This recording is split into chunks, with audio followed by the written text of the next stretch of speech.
that means that not all the motor units are universal for all the strokes, right? So freestyle uses certain motor units. Butterfly uses other motor units, even though it's the same muscle, like your tricep or bicep or lats or whatever it is.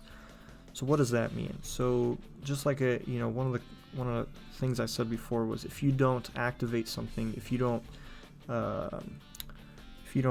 test it or train it, if it never gets activated, it's never going to adapt, it's never going to improve, it's never going to get in shape, right? So if all you did was freestyle and all you activated were freestyle motor units, you'll never activate all your other strokes. So that's how people can train a lot, one stroke, but be pretty out of shape for all the other strokes. And this is also why cross training and dry land and running and all these other things, which maybe feels like get you into good shape, doesn't end up translating into performance in the water because it's not specific. So when we talk about the idea of specificity of training, in that what you do is what improves, this is kind of why that is. So here's kind of an illustration. This is how I like to think about it now. I mean, I'm simplifying things here, but let's say we take your lats here as an example. So lats are big muscle in your back, and it pulls your arm down, and it's a muscle that we use in all of our strokes. Every single one uses the lats.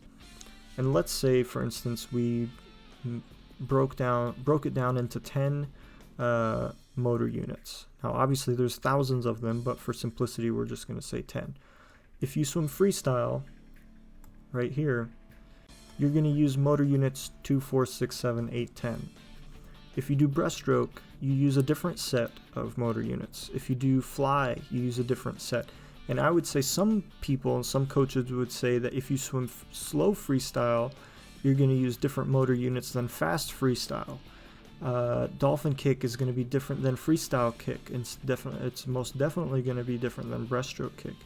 So what this means for you as a coach and a swimmer, when you're training for a specific race, the 100 fly, how do you get the most out of that training? You want to target those motor units in as most specific way as you can, and you need to realize that training something else is not necessarily going to cross over. Now obviously there's overlap, but the more advanced you become in swimming and the faster you become, the more important it is to focus on those motor units that you're going to use in a race, right?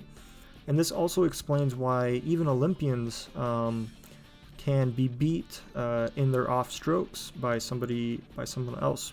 So for instance, I remember watching a race it was just a fun race that they were messing around at one of the pro meets. Tom Shields, who's phenomenal butterflyer, and Brija Larson, who is a great breaststroker, and they both raced breaststroke. So even though Tom Shields is a bigger guy, and he was a guy,